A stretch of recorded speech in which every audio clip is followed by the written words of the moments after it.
Hi guys, how you doing? Before we start the story, I just want to ask for a little support. Please help me reach 1,000 subscribers. It means the world to me. Don't forget to hit that like button, drop a comment, and of course, subscribe to the channel. Thank you so much, and now let's get into today's story. This is a real story taken from Reddit. This is my confession, and I still can't believe I'm saying it out loud. My name is Maya. I'm 29. My husband's name is Ethan. He's 31. And for 2 years, I lived a secret life as an escort, drawn in by money, glitter, and a kind of attention I hadn't felt in years. I'm not proud. I'm not looking for forgiveness. I'm telling you what happened because the truth finally burned through the lies.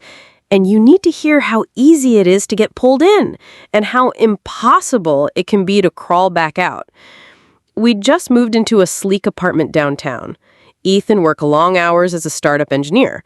Overtime, late flights, the usual grind. At first, I thought I was just lonely. City loneliness, not an actual emptiness. Then a friend mentioned a companion agency as a joke, and I clicked a link I shouldn't have. The pay was enormous. The first time a client handed me an envelope with cash and a promise of diamonds, I felt something I hadn't felt since college. Power. Microhook, wait until you hear how we covered the trips with a single text I never noticed. I didn't become a caricature overnight. I kept my life intact. I worked part-time at a boutique during the day, an excuse for being out when Ethan was home late.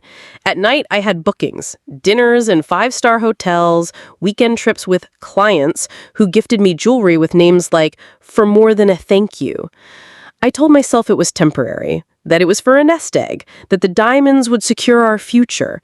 Some clients were gentlemanly, and some were dangerous. All of them paid in ways Ethan never imagined. The money was intoxicating. I bought Ethan a watch he had never expected, and he smiled like I'd solved the world's problems. I kept a private account, a safety net no one knew about. Vanity crept in. New dresses, evening shoes, an apartment that smelled like a different life. I learned how to come home smelling like perfume and grief, how to kiss him awake and tuck the night away like a secret. Microhook, don't skip this. This is where the cracks formed. I became a master of small lies. I stayed at Claire's parents' for the weekend, I told him, when I had been in another city with someone who wore suits that cost more than our rent. I had a late shift, I said, when my phone was dark with messages from men who wanted me beautiful and present. I was careful, too careful. But secrets breed mistakes. The mistake was ridiculous and stupid. A receipt. I left a paper receipt on the kitchen counter after a trip, an itemized stay at a luxury suite with a name that wasn't a hotel I'd told Ethan about. He found it while making coffee and held it like evidence in a courtroom. I watched him read, watched color drain from his face. He didn't yell. He didn't need to. For him, the receipt was the key that opened a locked room. Microhook, wait, this is how it escalates. He asked about the receipt, calm at first. "Maya, where is this?" he said. My throat closed. I tried the old defense. Confusion, surprise. "I must have left it from that work conference," I lied. His eyes narrowed. The quiet that followed was worse than an accusation. He started looking at me like someone learning to recognize a stranger's handwriting. He found more. A jewelry box with a tag that had a client's initials, hidden in the back of my closet. Photos in a cloud folder labeled with dates I couldn't explain. A text thread I thought I'd deleted. When he finally confronted me, it was in the softest, most devastating voice. "You earned your money, but whose life did you spend it on?" I couldn't meet his gaze. I wanted to tell him everything. The loneliness, the compliments that sounded like lifelines, the man who gave me a string of pearls for holding his hand during a turbulent flight. I wanted him to understand that I was small and the world had been enormous. But the truth didn't justify it. Our fight wasn't cinematic. It was small and precise and full of 1,000 quiet wounds. He asked me to leave that night, then told me he'd sleep on the couch. He didn't call the police. He didn't throw our things out. He sat in the kitchen and let the silence be the third person between us. That silence lasted days. Why? He would whisper in the dark, as if the word alone could split what happened open. Who were they? Did I mean nothing?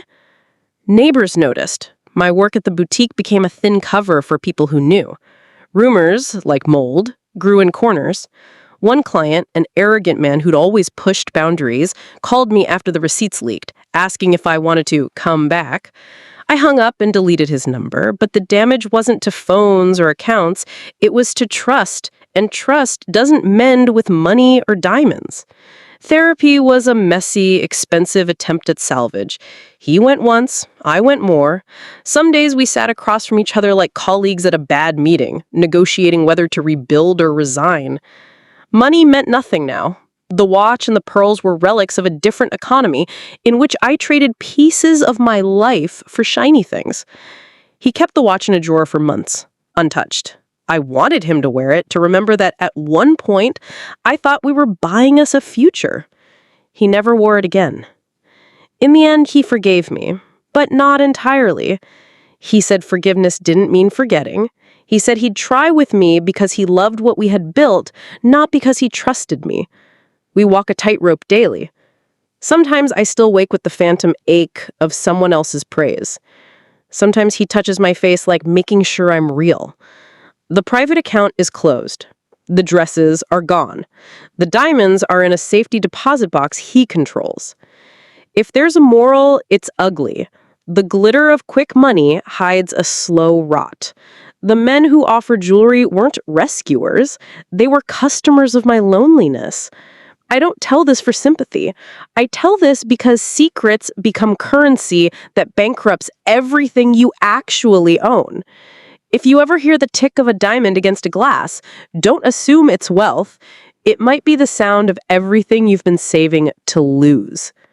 Tell me, what would you do if you found that receipt? Would you tear down the whole house, or would you try to rebuild from the foundation? Comment below. If this moved you, like and subscribe for more raw confessions and real relationship drama.